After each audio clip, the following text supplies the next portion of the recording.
¿Qué tal? ¿Cómo están? Bienvenidos todos, todas, todes a esta nueva sesión del Foro Internacional de Género e Identidad que organiza la UNAM San Antonio, a quien agradecemos todas las facilidades para continuar con estas reflexiones que sin duda ya han generado interesantes perspectivas de qué significa ser hombre, ser mujer, ser una persona también de la comunidad LGBTQI+, en una perspectiva binacional, en una experiencia binacional.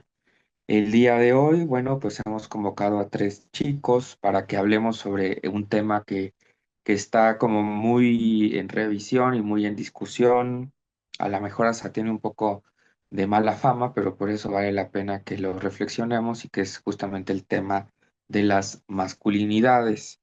Recientemente, bueno, en el mes de noviembre se ha festejado el Día del Hombre, ¿no?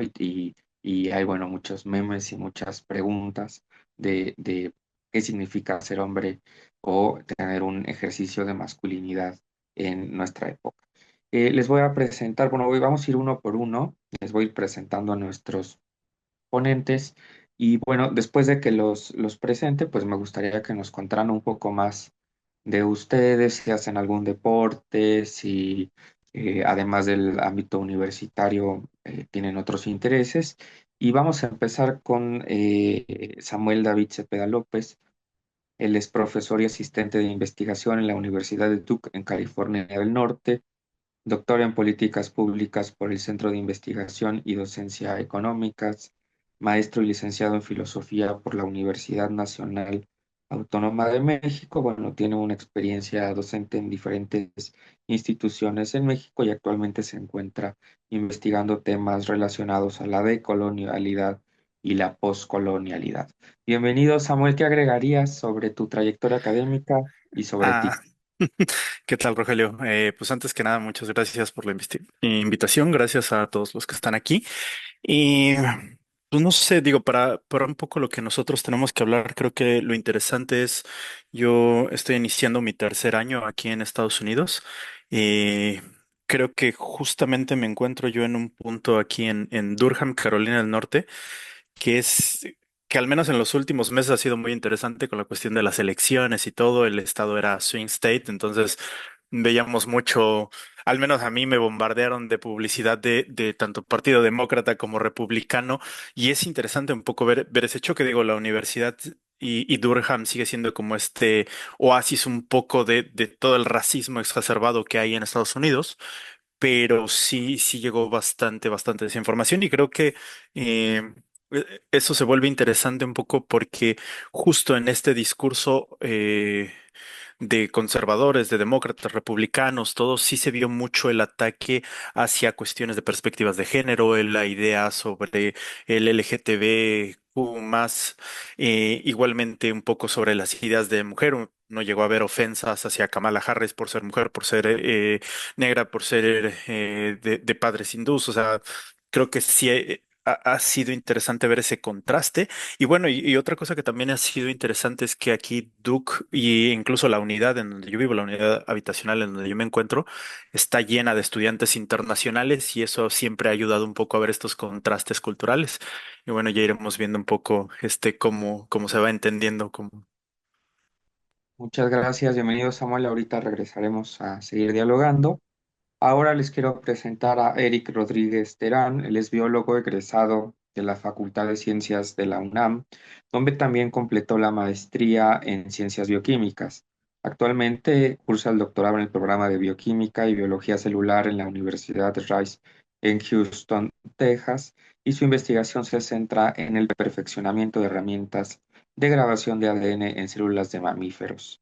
Es becario Fulbright García Robles. Bienvenido, Eric. ¿Qué más agregaríamos para las personas que están en el foro que te conozcan, que quisieras decir más sobre ti? Bueno, en realidad, en términos académicos, este podría ser el resumen. Tal vez que después de que me gradué de biólogo, me gradué haciendo una tesis que estuve desarrollando durante un año en el Instituto de Biotecnología de la UNAM en Cuernavaca, en el laboratorio del doctor Bolívar Zapata. Los biólogos y los químicos sabemos muy bien ese nombre. Y también en ese momento estaba un cambio, estaba viendo como todo el proceso político interno de la UNAM para cambio de rector. Entonces, hubo como cierto involucramiento de varias personas de los campus foráneos de la universidad y yo decidí como alejarme un poco de eso después de graduarme y terminé trabajando en call centers. Entonces estuve en American Express, en PayPal, en AT&T.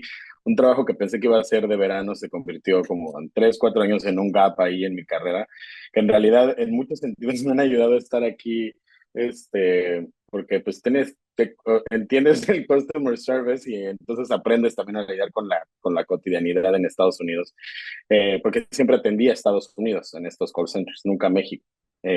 Las ofensas son más clásicas en México, aunque uno no lo crea. Eh, y no sé, me gusta jugar squash, lo practico mucho aquí en la universidad. Quien lee lo que quiere, pero mis amigos, la mayoría son doctores, están haciendo el doctorado en física, casi todos somos de las ciencias y nos vemos, escogemos una cafetería nueva cada sábado, nos vamos a leer, yo prefiero leer ficción, me gustan mucho las novelas y ahorita estoy leyendo La montaña mágica de Thomas Mann, me gusta mucho Thomas Mann, no es el primero que leo de él y es lo que trato de hacer para ser más, una persona más entera y no solamente hablar de biología. Bienvenido, Eric. Ahorita vamos a seguir comentando sobre sus experiencias, pero es el turno de presentar a Alejandro Pocorova, que tiene un título de sociología por la Universidad Autónoma de Aguascalientes y una maestría en desarrollo social por el Colegio de la Frontera Norte. Actualmente es tutor en el Institute for Latin Progress y forma parte del Equity Scholar Program en NORC de la Universidad de Chicago. Bienvenido, Alejandro. ¿Qué más nos contarías? Bueno, tú eres de Aguascalientes, lo que también a lo mejor pone aquí un poco más de diversidad en los perfiles. Te escuchamos. Hola, pues es un gusto estar aquí con ustedes. Muchas gracias por la invitación, Rogelio. Y nada, me gustaría agregar que sí, soy de Aguascalientes, también he vivido en Ciudad Juárez y Monterrey. Y la razón por la que yo estoy en Estados Unidos es porque vine a acompañar a mi esposa. Ella obtuvo la beca Fulbright y está estudiando en la Universidad de Chicago. Así que nos vinimos acá. Disfruto mucho de las caminatas largas junto con mi perrita que me traje de México. Mi perrita se llama Tamaulipas. Así que caminamos mucho, mucho, mucho por Chicago y es también una forma más amena de conocer la ciudad. Y un gusto estar aquí con Samuel y Erika. Bueno, pues Mucho bienvenidos a los gusto. tres. Y creo que vale mucho la pena pues que vayamos entrando al tema central de nuestro diálogo y es qué significa ser hombre o tener una posición masculina en México y qué significa esto mismo en Estados Unidos, tomando en cuenta pues que ya en México hay una diversidad, como decía Alejandro, no es lo mismo ser hombre tal vez en la Ciudad de México que en Monterrey o que en Ciudad Juárez, pero supongo que esto pasa todavía con un mayor contraste en Estados Unidos y también tendrá que ser en los distintos estados, sobre todo, como mencionaban, ante las voces de las mujeres, ante la agenda feminista que pide cambios y que pide transformaciones en la manera de ejercer la masculinidad y que no necesariamente tenemos ni suficiente información ni suficiente acompañamiento a la mejor también para ir haciendo esta respuesta a estas necesidades. Pues vamos a empezar con Samuel, a ver qué nos cuenta de qué significa ser hombre en México, de qué significa ser hombre en Estados Unidos y sobre todo ante estas ideas hegemónicas de masculinidad, donde en México ser hombre pues es casi estar con el domingo con la camiseta de fútbol y tomando cerveza y haciendo cosas de hombres. No quiero decir que sea toda la experiencia de ser hombre, pero un poco es lo que se ha estereotipado. ¿Es igual en Estados Unidos? ¿Es diferente? ¿Estás de acuerdo? ¿Qué piensas, Samuel? Adelante. Ok, tratar de dar una respuesta más con formación de filósofo y decir que conozco todo Estados Unidos es una locura, ¿no? Pero al menos digo, en mi experiencia, el tiempo que llevo aquí y la convivencia que he tenido, tanto con personas norteamericanas de aquí de Estados Unidos como con latinos justamente hablando del tema, creo que sí hay también, sigue habiendo esta idea del hombre como el proveedor en sentido material, en sentido económico, ¿no? Sigue habiendo esta predominancia de que el hombre es el que tiene como la estructura de poder económica, que es el que tiene que proveer a la pareja. Sigue habiendo mucho ese tipo de perspectiva.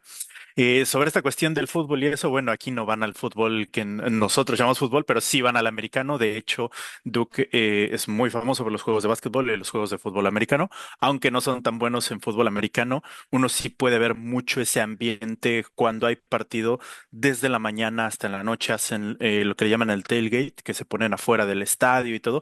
Y si ve uno ve la estructura, digamos, de la dinámica clásica de la relación de género, ¿no? Está la comida, los hombres platicando con alcohol, con diferentes bebidas, la carnita asada, variaciones de carnita asada, podríamos decir, y obviamente el grupo de mujeres está del otro lado. O sea, lo que yo he alcanzado a ver, sí se replica un poco esta idea de los hombres en esta reunión con alcohol, platicando, bromeando, las mujeres más con la cuestión de la comida y cuidando a los niños, ¿no? Un poco en el caso cuando hay a veces niños yendo a los partidos, sigue replicándose un poco esa dinámica de los hombres tienen una función, las mujeres tienen otra, al menos en lo que yo he alcanzado a percibir de por acá, ¿no? También uno lo nota un poco con las comunidades, hay una gran comunidad de personas asiáticas aquí en Carolina del Norte, especialmente de personas de China, por la relación que tiene Duke. Duke tiene un campus en China y bueno, tiene mucha relación con ellos. Entonces, la gran mayoría de los estudiantes de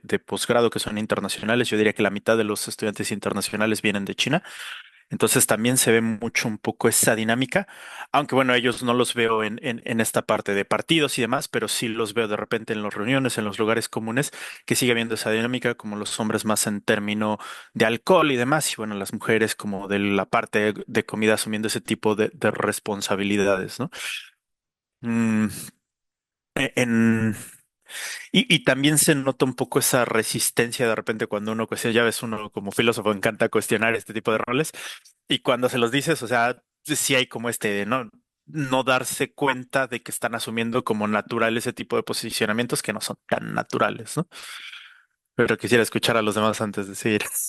Muchas gracias, Samuel. Pues vamos ahora con Eric, que está en Houston y que a lo mejor tiene otra perspectiva, o tal vez no, sobre qué significa ser hombre en los Estados Unidos y sobre todo en contraste con esta experiencia binacional, que bueno, tampoco es que sea muy diferente según lo que nos cuenta Samuel a cómo se está viviendo en Estados Unidos las masculinidades. Eric, te escuchamos.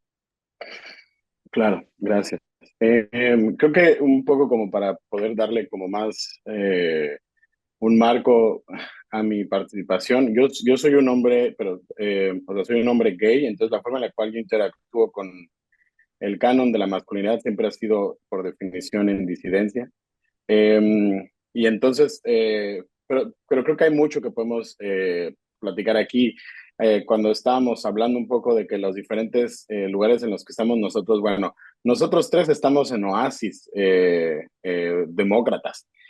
Si vemos los mapas electorales de cómo votaron regularmente las ciudades que tienen universidades muy importantes, tienden a ser azules en los mapas electorales. En Texas comúnmente es Austin, San Antonio, a veces El Paso, Houston, Dallas. Entonces yo estoy en una comunidad que es bastante diferente a lo que he visto en rural Texas, ¿no? Por ejemplo, cuando voy a San Antonio o a Austin, hemos visto estos stickers en las camionetas, ¿no? Que dicen como White Lives Matter too, y como no entender un poco de qué va el movimiento original. Entonces yo creo que la forma en la cual yo he experimentado la masculinidad aquí ha sido un poco con mis amigos de otras nacionalidades, viendo cómo ellos ejercen la masculinidad que traen desde casa, pues porque es una cuestión cultural, no hay una reprogramación en los aeropuertos, ¿no? Y entonces, sí hay mucho fútbol, la mayoría de mis amigos son argentinos, colombianos, mexicanos, hay mucha plática alrededor de eso, pero también debo de decir que casi todos somos o de la misma edad o más jóvenes que yo ya tengo 30 años, eh, y la mayoría, la verdad es que yo sí me siento mucho más cómodos con ellos que cuando interactúo con personas más grandes, porque todavía a mí me han dicho abiertamente algunas personas americanas como que ellos tenían una idea muy diferente de cómo son los mexicanos en términos estéticos, en términos éticos. eh, y a mí me han dicho que me hablan porque soy Fulbrighter, ¿no? Y ya, y es como de, bueno, si no, entonces no. Eh, eh, y creo que la masculinidad que yo he visto es una masculinidad que a mí me da esperanza. Es una masculinidad que tiene que ver con los chicos tratando siempre como de ser cuidadosos con las mujeres, en especial nosotros que estamos en universidades. Está todo el tiempo presente Title IX, con estas cosas de acoso. Entonces, los gringos han desarrollado una gran vocación también de ser sensibles ante un buen de cosas. México, ahorita que estamos viendo temas de migración, yo me atrevería a decir, por mucha controversia que desate, que en realidad los gringos son bastante más tolerantes con lo diferente, con las otras nacionalidades, la cantidad de restaurantes que hay de diferentes cocinas. Es decir, ellos están acostumbrados, incluso si no les gusta, están acostumbrados a lidiar con otras nacionalidades, técnicamente muy cerrado, en donde solo nos hablamos entre nosotros y yo creo que en ese sentido Estados Unidos, en estas universidades de élite, si quieres, como lo es Duke, como lo es Rice, eh, yo sí siento un ambiente muchísimo más tolerante con las disidencias, incluso si en el privado probablemente lo siguen criticando, pero yo creo que lo importante es el comportamiento público. Muchas gracias, Eric. Pues vamos a ver si Alejandro también tiene esperanza, si le ha tocado que vea transformaciones. Creo que es importante lo que menciona Eric de las diferencias generacionales, ¿no? También no es lo mismo hablar de personas jóvenes que personas un poco más grandes, pero bueno, también los estudios dicen que una cosa es cómo somos de jóvenes y otra cosa es cómo vamos creciendo, y eso a lo mejor la esperanza nos la empaña un poquito porque ahorita somos de una manera, pero en el futuro, pues ojalá sigamos siendo así, pero quién sabe. Bueno, Alejandro nos contaba que llegó con su esposa, que está en Chicago, y eso también le da otra dimensión diferente porque a lo mejor la relación que tiene pues es con otros hombres en la misma situación, ¿no? De que ya están casados. Y a ver, Alejandro, cuéntanos cuál ha sido tu experiencia binacional. Claro, sí, totalmente. O sea, bueno, primero es dentro de Chicago, que también tiene una gran población de gente de Latinoamérica. Y me gustaría decir que por mi trabajo, soy tutor y trabajo con grupos vulnerables, entre ellos, pues gente que son migrantes, que acaba casi recién de llegar. Eso es por un lado, y por el otro lado también convivo con gente con estratos socioeconómicos más altos. Y eso como que me ha permitido ver un constante contraste entre estas dos visiones de cómo ejercer la masculinidad en un contexto internacional. Y mientras que para los de estratos socioeconómicos, venir a Estados Unidos es como la migración dorada o algo como algo muy fácil, algo como inclusive algo que se tenía que dar. Y mi rol como de apoyar a mi esposa, como que no se pone tanto en tela de juicio, es como algo de, ok, tuvo que pasar, o inclusive con las personas, con los gringos, lo que llega a pasar es, viniste a acompañarla, pero como que ellos asumen que ella y yo vivimos en dos lugares distintos, como que ellos no creen que el hombre pueda llegar a hacer ciertos sacrificios en pro o en visión del desarrollo de la mujer, que creo que ahí está bueno pensar acerca de eso, porque en contraste, perdón, con la comunidad latina, ¡buah! Es increíble los comentarios, que probablemente ellos no los hacen con el afán de ofenderme, pero sí ponen en tela, o sea, como que sí cuestionan mucho mi rol de, ¿tú eres el proveedor? O sea, no vienen por ti. ¿Cuál es la razón por la que vienes? Tienen hijos. ¿Sabes? Como que siempre está eh, hay siempre un cuestionar sobre mi rol, porque claro, como vemos en México, pues el rol, y como mencionaba Samuel y también algo Eric, somos proveedores. Entonces, como somos proveedores, como que tengo que ser proveedor en todos los contextos. Y no es así, o sea, y no es así, entonces eso me ha propiciado como diálogos, sobre todo con los estratos socioeconómicos más altos, como con grupos más vulnerables. Y me parece fabuloso, es muy interesante ver las visiones de la masculinidad de estos dos grupos en un mismo contexto y hablando conmigo. Y sobre todo los Mexican Americans, yo creo que son el punto intermedio entre esas visiones, que igual ya podría desarrollar un poco más adelante. Muchas gracias. Pues en realidad vamos ya a la mitad de nuestra charla, entonces vamos ahora a la siguiente pregunta y justo les pido que desarrollamos ahorita cualquier tema que no hayan podido desarrollar porque va a ser importante, pero yo comienzo y le agregan ustedes más información preguntándoles si en las universidades ven una distinción entre hombres y mujeres. Porque a lo mejor dicen, bueno, aquí estamos en el oasis, sí, pero preguntémosle a las mujeres si también se sienten en el oasis o si en realidad, pues sí, ¿no? El ser hombre, tanto en México como en Estados Unidos, supone algún tipo de acceso a mayores oportunidades o a menores dificultades. Y bueno, y le agregan ahí lo que quieran agregar porque estamos ya a la mitad de nuestra conversación. Samuel, adelante. Y fíjate que es muy, muy interesante. Antes de que yo pudiera dar clases, ahorita estoy dando clases, doy español 101. Duke te obliga como a tomar muchos de estos cursos de sensibilización y toda la parte de eh, la sexualidad, demás, todo, la distancia con los estudiantes, todo este tipo de cosas. Cada semestre tuve que tomar cursos de sensibilización en muchos otros aspectos. Entonces, sí, discursivamente la universidad sí está como tratando activamente de hacer este tipo de cosas. Sin embargo, hay que reconocer que sigue habiendo estos elementos distintivos, ¿no? Por poner un ejemplo, o sea, habría esta cuestión de siempre se habla de igualdad, pero yo creo que sigue habiendo una especie como de sexismo light en muchos niveles. Por ejemplo, hay carreras que siguen estando predominantemente más con hombres que con mujeres, a pesar de que se está intentando e impulsando y uno ve becas para, por ejemplo, STEAM, ¿no? Las carreras de ciencias y tecnologías, tratar de impulsar a las mujeres hacia allá. De todas maneras, siguen estando como muy concentradas, por ejemplo, en la parte ambiental, ¿no? Si eres ingeniería, si eres ciencia, pero la parte ambiental, no a la parte tanto laboratorio. Es decir, sigue habiendo esas subdivisiones, aunque están intentando trabajar. Otra parte, por ejemplo, las chicas de Duke de fútbol soccer, son buenísimas y el estadio nunca está lleno. Yo he ido a ver partidos y los de americano que no son tan buenos siempre está lleno. O sea, igual en básquetbol, las chicas de básquetbol son muy buenas y los boletos te los regalan como estudiantes y en cambio para ir a ver a los hombres de básquetbol tienes que entrar y a veces y dependiendo del partido te puede tocar o no boleto, las reventas de boletos son una locura, es decir, si hay como esta distinción entre apoyar un equipo deportivo de hombres que apoyar un equipo deportivo de mujeres.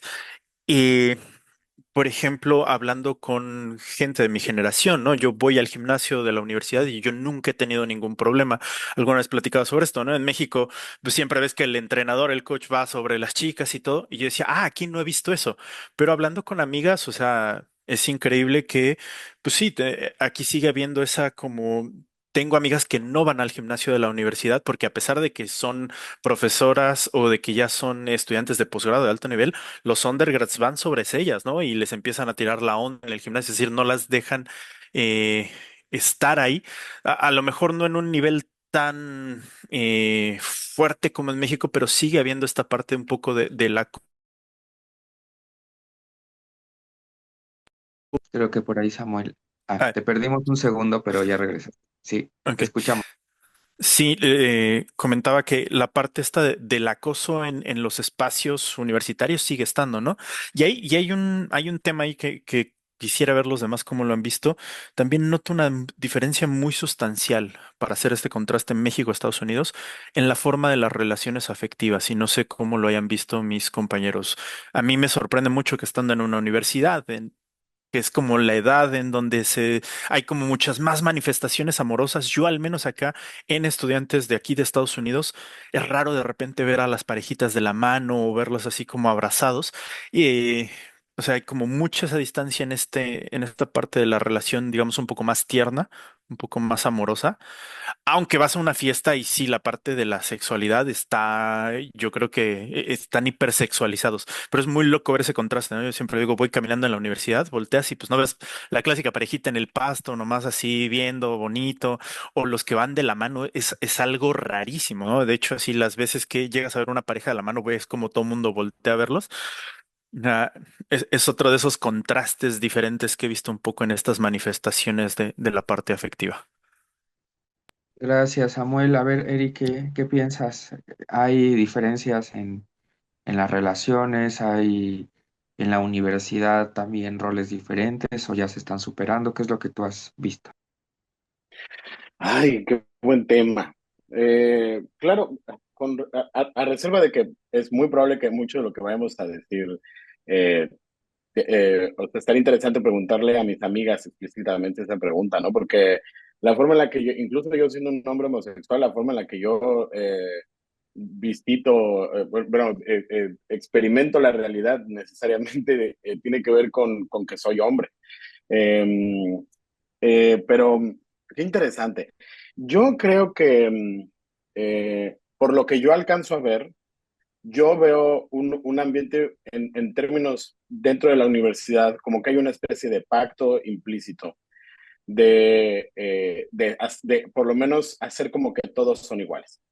Y entonces justo todos están muy sensibilizados, tienen mucho cuidado en la forma en la que hablan, sabes, como incluso con los pronombres hay mucho cuidado, este, eh, y también como no asumir la nacionalidad de nadie, algo que a mí se me hace muy, muy interesante y que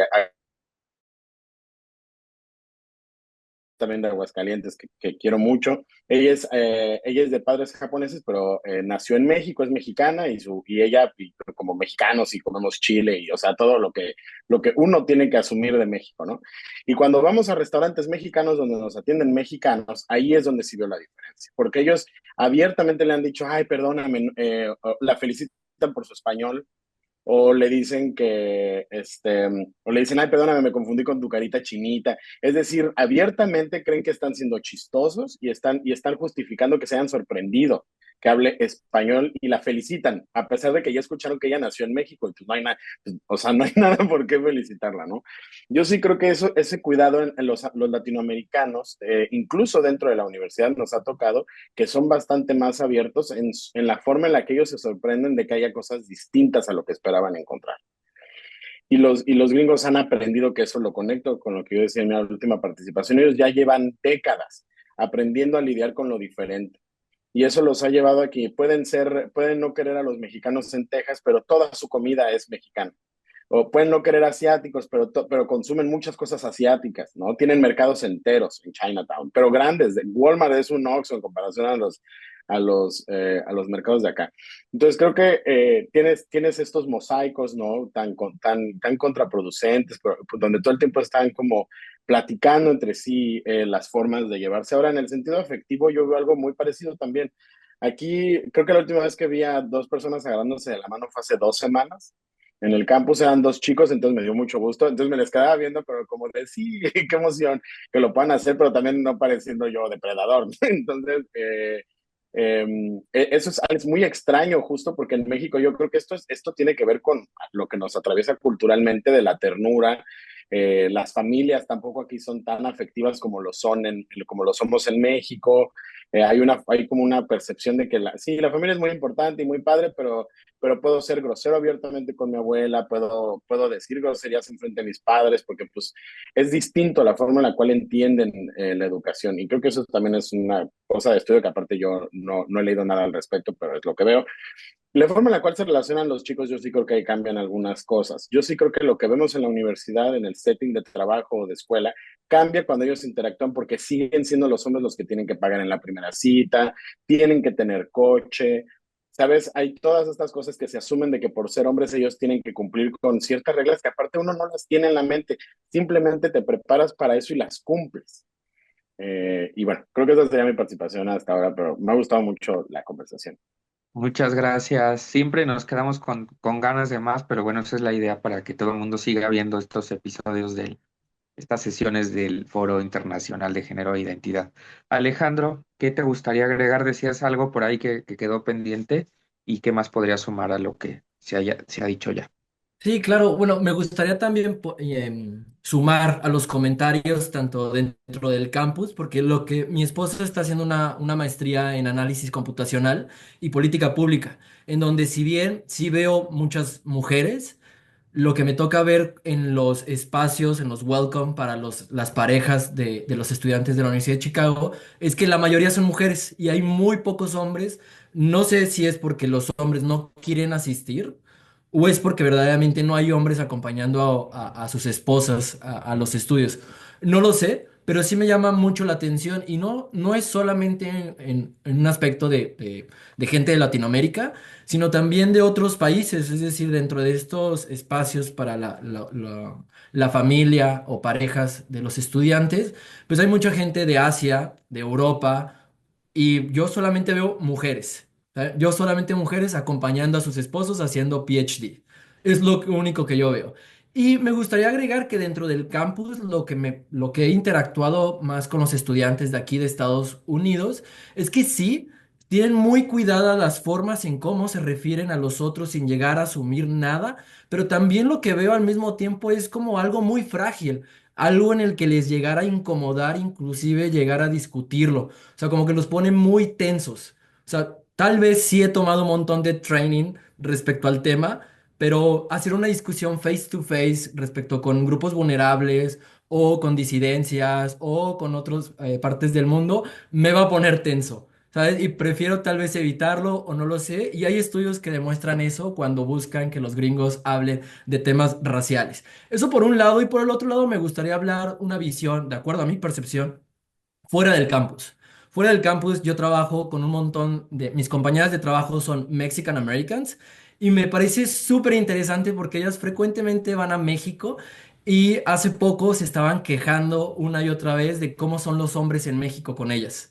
Que estos hombres mexicanos de cuando ellas visitan, porque además estas Mexican American son primera o segunda generación, tercera quizás, pero pertenecen a no a la ciudad de sus estados, pertenecen a los pueblos y vinieron acá por otro tipo de razones en la migración, que no es la migración dorada, vinieron por otro tipo de cuestiones a Estados Unidos, pero ya nacieron, crecieron, hablan el idioma, bla, bla, bla, son Mexican Americans. Y ellos se quejan mucho de cómo los hombres, ya sean los mexicanos, ejercen su masculinidad y es hablar de su aspecto, de hacerles comentarios que nadie les pidió, hacer, asumir cosas.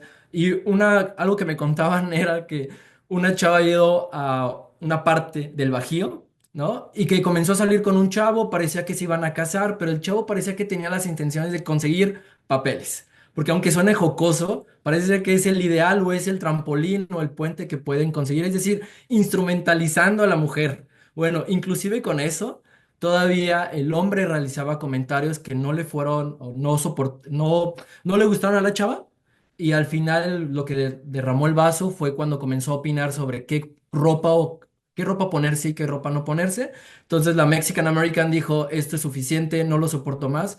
Terminaron y hay un constante cuestionamiento de mis compañeras Mexican American respecto al ejercicio de la masculinidad en México, que les parece increíble que el día de hoy se sigan manteniendo esas estructuras.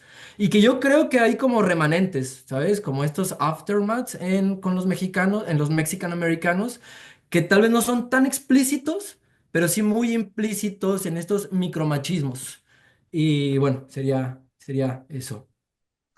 Bueno, pues hemos llegado a la última pregunta. A ver. Intentamos que sean breves estos foros para que quienes lo están siguiendo también puedan verlo completo y no agotemos todo, sino que podamos seguir dialogando en otra ocasión. La pregunta que hacemos para cerrar es, ¿qué le recomiendan a un hombre en este caso que va a migrar por diferentes razones, trabajo, educación, acompañando a su pareja, a quien sea, a los Estados Unidos? ¿Qué le recomiendan pues para agarrar más rápido la onda, para entender a qué se va a enfrentar? Entiendo que cada quien está en un contexto diferente, pero creo que vale mucho la pena cuando uno va a tener esta clase de experiencias, saber quienes ya pasaron por ahí, qué podemos saber. Entonces vamos a empezar con Samuel y bueno, pues es nuestra última ronda. Adelante, Samuel. Y nomás hay un poco para conectar con lo que justo dijo Alejandro al final. Sí es interesante esto que mencionaba de los esposos. Duke, por ejemplo, tiene su programa para esposas, así de esposas de universitarios, ¿no? Y se juntan y hacen cocina y todo, pero no hay programa para esposos. Y también he conocido yo a varias que vienen con su esposo y mientras ellas están haciendo su doctorado, los esposos están ahí y no hay este tipo de programas, ¿no? Entonces es curioso que a pesar de que sí hay mucho ese discurso de ataquemos el machismo, ataquemos las cuestiones de género a un nivel fáctico cada día, pues sigue existiendo ahí, ¿no? Y ¿Qué recomendaría? Creo que de las cosas que hemos dicho, sí hay al menos una conciencia más grande en Estados Unidos, como bien había señalado Eric, de que hay temas ahí y hay problemas, como la cuestión del racismo, lo internacional, al menos en el discurso sí están. Y creo que eso es importante. Ellos ya lo están discutiendo, ya son conscientes de que hay ese problema, ¿no? Que todavía haya muchas resistencias y eso todavía existe. Yo, eh, sobre todo creo que es tener una perspectiva de escucha, de visión, de ver un poco cómo son las cosas aquí. Entre más tiempo estoy acá, más voy notando contrastes y formas de ver las cosas. Eh, Como bien señalaba, ¿no? Aquí, justamente porque ya está un poco más abierto y más discutido, es raro ver a personas, al menos en el ambiente de universidad, ¿no? A hombres haciendo comentarios sobre las vestimentas de mujeres o diciéndoles algo, ¿no? Creo que eso sí es muy común. Eh, Platicando igual con un amigo de México durante el verano, aquí los veranos son muy calurosos. Las chicas sin ningún problema con ropa que dices en México, o sea, les dirían de todo. Y acá afortunadamente nunca me ha tocado ver a alguien que les esté diciendo de cosas. Eh, entonces son conscientes de ese problema, sigue habiendo un poco a nivel de abajo. Entonces, yo en recomendación sí diría que como cada vez que te enfrentas a una cultura que es distinta a la tuya, primero que nada es no tratar de no imponer tus juicios de valor, ¿no? Ver un poco cómo se desarrollan las cosas de este lado y tener en cuenta que sobre todo, y eso creo que sí se ha manejado bastante bien en esta charla, Estados Unidos es demasiado internacional. O sea, siempre en todo momento vas a encontrar gente de muchísimas culturas. O sea, yo todos los días hablo español, todos los días hablo con alguien que no es de Estados Unidos, todos los días me encuentro a alguien de algún otro perfil y entonces en ese sentido creo que mucho es no exacerbarse de manera muy rápida cuando de repente algo para nuestra cultura puede ser muy contrastante. Hay que tener en cuenta un poco ese otro con el que hablamos. Yo creo que sería la forma en cómo lo podría poner. Muchas gracias, Samuel. Eric, ¿tú qué recomiendas a quien tendrá que ir a Estados Unidos por alguna razón y enfrentarse a estos ejercicios, a lo mejor no totalmente diferentes, pero sí que tienen contrastes con la experiencia mexicana? Que ahorita mientras mencionabas como lo que significa llegar a Estados Unidos desde allá, yo lo que les recomendaría es que a veces no se trata tanto de en que a ellos a qué se van a enfrentar, es que también la gente con la que interactuemos se va a enfrentar a nosotros. Y sobre todo cuando hablo con mis amigas y escucho lo que tienen que decir sobre cómo los hombres las abordan, yo sí diría que el consejo sería que sí tienen, que sí creo que hay hay una especie de fetiche de la mujer gringa, rubia, y he conocido hombres de latinoamericanos, tengo ahorita, se me viene a la memoria un colombiano, que con mucha desfachatez decía que venía a Estados Unidos porque quería acostarse con una chica rubia y que eso era lo que le importaba y se les quedaba viendo en el comedor y eran undergrads y él ya era grad student. Entonces sí hay una cosa de consumo de cuerpos que traemos como hombres que en la comunidad homosexual también parece que estamos en competencia por ver cuántos acumulamos, como si eso fuera nos diera una relación directa de nuestro valor como persona. Y creo que eso lo traemos desde el machismo, es decir, no lo inventó la homosexualidad, aunque lo hemos utilizado más bien como nuestro puente de interacción. Entonces, más bien sería también entender que nosotros venimos de una cultura X, la que tenga que ser, y cuando llegas a una cultura tan internacional como la estadounidense, donde tú habrás podido escuchar lo que quieras en la tele y de un amigo, recordemos que Estados Unidos es un país continental. El tamaño de su territorio, el tamaño de idiomas que se hablan aquí, el tamaño de su economía, el número de, o sea, es imposible tener una regla para poder entender a Estados Unidos y por lo mismo... Uno cuando llega a Estados Unidos, así como cuando vas a cualquier otro país, sí debes de tratar de entender que vienes a lugares donde hay otros prejuicios, donde la relación entre los dos, donde los dos sexos, incluso si, la investigación que hay sobre género, no sabemos en dónde está cada país. Entonces te pasa cuando vas a España y te vas cuando vas a Arabia Saudita, es decir, tienes que entender que eres parte de un país de 190 y tantos, dependiendo, ¿no? Porque se crea uno, luego otro, pero son bastante países. Eso es lo más importante. Sí es tratar de entender que tú puede que traigas algo que no va a gustar, y te puedes un poco recargar en tu comunidad mexicana. Afortunadamente somos muchos y en todos lados. Y yo también hablo español todos los días y aparte busco hacerlo. Y tengo mis días, por ejemplo, los viernes, sé que cuando después de las 5 de la tarde no quiero hablar inglés, no lo hago, mi mente no me lo permite y yo no lo busco y lo evito. O sea, activamente yo quiero ir al bar de la universidad, estar con mis amigos mexicanos, reírnos en español, así, risas en español. Y con ellos también les pregunto, oigan, ¿cómo interactúan ustedes con las mujeres? Todo. Y ahí es donde te vas instruyendo, vas entendiendo como otros que cometieron errores, lo que han aprendido. Muchas gracias, Eric. Me gusta esta idea del aprendizaje y de ir apoyándonos en otros y en otras que han estado ahí antes y que por fortuna la comunidad mexicana y latina en Estados Unidos pues es muy, muy nutrida. Alejandro, te toca cerrar esta ronda y la charla en general con cuáles serían los consejos que le darías a alguien que va a Ok. Estados Unidos. Sí, Vale, bueno, a mí me gustaría decir primero que yo no quería venir a Estados Unidos, a mí no me gusta, desde antes de venir, a mí no me gustaba, yo había vivido en Argentina y en España y para mí esos eran los lugares donde quería vivir, así que, pero amo mucho a mi esposa, entonces a mí me trajo, o sea, yo vine por amor, ¿no? Y creo que eso es importante decirlo porque hay una diferencia a la de mis compañeros que ustedes vienen a estudiar o trabajar y entonces yo vengo más como un rol de para acompañar a mi esposa y ayudo a mi esposa y trato de estar dispuesto a ella. Y en ese sentido es también hay oportunidades, o sea, también hay oportunidades para quienes que toman la decisión de acompañar a sus parejas. O sea, no están cerrados, hay mucha comunidad, no necesariamente latina, hay, o no necesariamente que sea dentro de lo binario de hombre o mujer, hay muchísima comunidad que está dispuesta a ayudar, a brindarte las oportunidades y yo como lo veo es como un build momentum, o sea, esta es la oportunidad de mejorar tu inglés, de hacer networking, de conectar, disfrutar.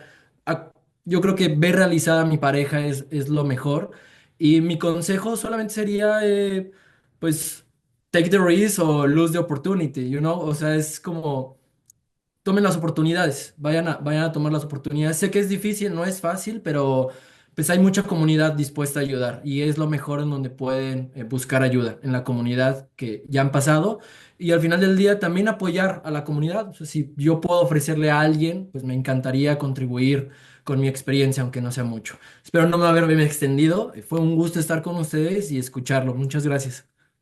pues muchas gracias a todos y todas, nuestros panelistas, a quienes están siguiendo este foro a través de las redes de la UNAM San Antonio. Agradecemos muchísimo que nos hayan acompañado y bueno, pues seguiremos dialogando sobre estos temas de identidad y género que como ven, pues es un tema para todas las personas, ¿no? A veces pensamos que es solamente para las mujeres o para la comunidad LGBTQI+, pero creo que hay mucho, mucho tema que abordar todavía en cuestión de masculinidades. Pues muchas gracias y nos vemos en la siguiente ocasión.